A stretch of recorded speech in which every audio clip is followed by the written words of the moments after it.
جہاں اگر آپ کسی کو یہ نہ بتائیں کہ یہ کس نے کہا ہے، ایک عام بریلوی جس کو یہ نہ پتا ہو، میری وجہ سے تو سب کو پتا چل گیا ہے، عام بریلوی سے کہیں کہ یار وہ ایک ہمارے محلے میں مولوی ہے، وہ کہتا ہے کہ بھئی دیکھو تم میں جو محمد کی عبادت کرتا ہے نا، جان لے محمد تو مر چکے ہیں، اور جو اللہ کی عبادت کرتا ہے جان لے کہ اللہ زندہ ہے، اسے کبھی موت نہیں آئے گی، تو وہ تو آپ کا گاٹا اتار دے گا، وہ کہے گا اتنی بڑی گستاخی، محمد صلی اللہ علیہ وآلہ وسلم کی عبادت کون کرتا ہے، شرک تو ختم ہو چکا ہے، اور تم اتنا گستاخانہ جملہ بول رہے ہو کہ محمد مر چکے، حالانکہ یہ سیم الفاظ بخاری میں کم از کم 4 جگہ آئے ہیں۔ حضرت ابوبکر کا پہلا خطبہ ہے رسول اللہ کی میت کے اوپر صلی اللہ علیہ وآلہ وسلم، وہاں انہوں نے محفل میلاد نہیں کی ہے، اور آیت کریمہ یا ختم خواجگان نہیں پڑھا، نہ نعتیں پڑھی ہیں، بلکہ وہ بات کہی جو سب سے خطرناک تھی، خطرناک بھی نہیں، خطرناک تھی، جس کو سن کے آج ہماری کانپیں ٹانگ جائیں، یعنی کہ ٹانگیں کانپ جائیں۔ تو من کان یعبد محمدا فإن محمدا قد مات، صلی اللہ علیہ وسلم. ہاں جی، ومن کان یعبد اللہ فإن اللہ حی لا يموت، یہ حضرت ابوبکر کا خطبہ ہے۔ اب کوئی حضرت ابوبکر سے پوچھے کہ بھائی آپ کو کیا ضرورت تھی یہ فرضی جملے بولنے کی، جبکہ صحابہ میں تو شرک بھی کوئی نہیں کرتا تھا، رسول اللہ کی عبادت بھی کوئی نہیں کرتا تھا، اور بریلوی علماء بھی بتاتے ہیں کہ شرک تو ہمیشہ کے لیے ختم ہو چکا ہے، پھر آپ یہ فرضی جملے کیوں بول رہے ہیں؟ کیونکہ حضرت ابوبکر کو پتا تھا کہ حضور ہمیں کہہ کے گئے ہیں دیکھنا میری شان کو اس طرح بلند نہ کرنا، صحیح بخاری کی حدیث، جس طرح نصارہ نے اپنے پیغمبر کو بڑھا دیا تھا، میں اللہ کا بندہ اور اس کا رسول ہوں، مجھے اللہ کا بندہ اور اس کا رسول کہنا، حضرت ابوبکر کو یہ بات پتا تھی۔ پہلا جملہ انہوں نے یہ بولا، اس کے بعد پھر اپنے جملے کی تائید میں قرآن کی آیات پڑھی۔ پہلے آیت پڑھی وما محمد الا رسول قد خلت من قبلہ الرسل، سورہ آل عمران آیت نمبر 144، محمد تو نہیں مگر ایک رسول، ان سے پہلے بھی رسول گزرے ہیں، اگر یہ مر جائیں یا قتل کر دیے جائیں تو کیا تم دین سے الٹے قدم پھر جاؤ گے؟ افا ماتا او قتلا، اس کے بعد دوسری آیت پڑھی سورہ الزمر کی آیت نمبر 30، انکا میتن و انہم میتون، اے نبی تمہیں بھی مرنا ہے اور تمہارے مخالفین کو بھی مرنا ہے۔ یہ دو آیات حضرت ابوبکر نے اپنے اس جملے کی تائید میں پڑھی۔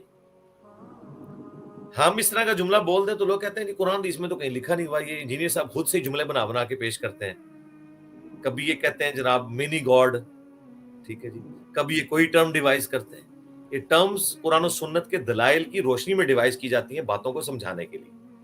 حضرت ابوبکر صدیق نے کیا آیات کو ناکافی سمجھا تھا؟ صرف آیتیں ہی پڑھ دیتے نا، بالکل. ان کو یہ پتا تھا کہ آیات کے بعد اس کی ایکسپلینیشن میں نے اس موقع کے اعتبار سے کرنا ضروری ہے، ورنہ تو قرآن پرانا ہو جائے گا نا۔ ہر آنے والے زمانے میں قرآن پاک کی ضرورت پڑے گی، اور بخاری کے الفاظ ہیں، حضرت عمر کہتے ہیں مجھے یوں لگا یہ آیات آج نازل ہوئی ہیں، حالانکہ یہ تو بہت عرصہ پہلے نازل ہو چکی تھی، لیکن میری کبھی اس طرف توجہ نہیں گئی تھی کہ یہ غزوہ احد کے موقع پہ حضور علیہ السلام کی جب شہادت کی خبر مشہور ہوئی اس وقت اللہ نے آیات نازل کی تھی، اور حضرت ابوبکر کا دماغ کدھر گیا، انہوں نے وہ آیات لگا کے اس موقع پہ فٹ کی۔ چلیں یہ تو آیات تھی، جو اپنا جملہ بولا سٹارٹ میں وہ تو اپنا فرضی جملہ بولا نا، وہ نہ آیت تھی نہ حدیث تھی، جی. ان کا ذاتی اجتہاد تھا۔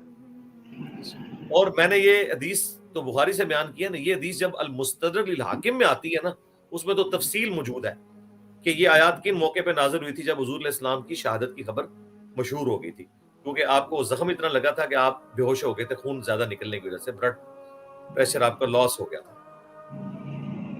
بخاری مسلم میں آتا ہے پھر ایک ڈھال کو الٹا کر کے مولا علی اس میں پانی لے کے سیدہ فاطمہ نے اس زخم کو دھویا، اور پھر ایک کپڑے کی راکھ کے ذریعے اس زخم کا خون روکا گیا۔ اور المستدرک الحاکم میں ایک تیسری آیت بھی ہے جو پڑھی ہے حضرت ابوبکر صدیق نے، وہ آیت پتہ کیا تھی؟ بخاری میں تو 2 آیتیں ہیں نا، دیکھیں نا یہی فائدہ ہوتا ہے نا، آپ دوسری کتابیں پڑھیں تو آپ کو مزید کچھ انفارمیشن مل جاتی ہے۔ وہ آیت انہوں نے پڑھی سورۃ الانبیاء سے۔ کسی مسلمان کے لیے کتنی بڑی بدبختی ہے کہ وہ عقیدت تو رکھے پیغمبروں سے اور سورہ انبیاء نہ اس نے پڑھی ہو۔ سورہ انبیاء کا پہلا صفحہ نہیں کوئی مسلمان پڑھ سکتا آج کا، جو اس کے عقیدے نبیوں کے بارے میں بتائے گئے ہیں، کیونکہ بالکل اس کی اپوزٹ ہے، انتہائی گستاخانہ آیات ہیں ان کی ڈاکٹرن میں، ہماری ڈاکٹرن میں بالکل ٹھیک ہے۔ ٹھیک ہے، اللہ اکبر۔ آیات کیا پڑھی انہوں نے؟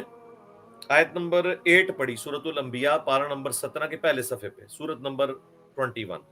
وما جعلناہم جسدا لا یاکلون الطعام وما كانوا خالدین، ہم نے کوئی پیغمبر ایسا نہیں بنایا تھا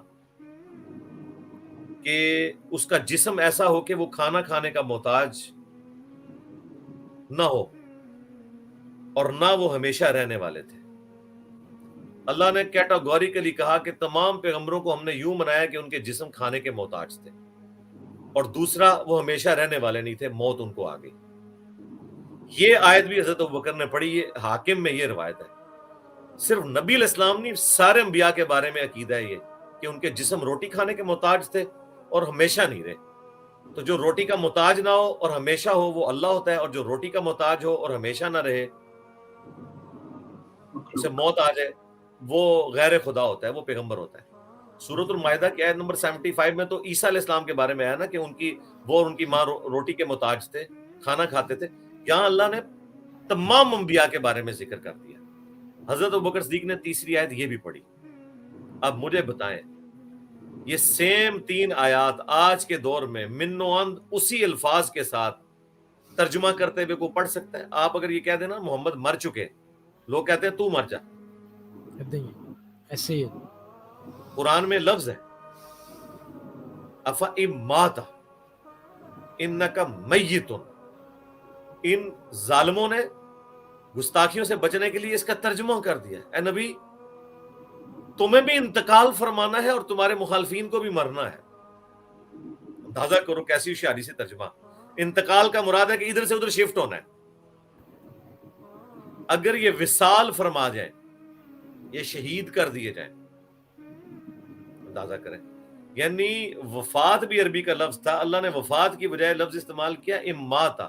انہوں نے موت کا ترجمہ وفات بھی نہیں کیا، یعنی جا کے وصال شریف، اور وصال کا مطلب ہے کہ اللہ اور رسول کا ملاپ ہو گیا، یعنی وہ موت کے لفظ کو کسی طریقے سے بیچ میں سے ہٹانا چاہتے ہیں، وہ ماننے کے لیے تیار نہیں ہے کہ پیغمبروں کو موت آ جاتی ہے۔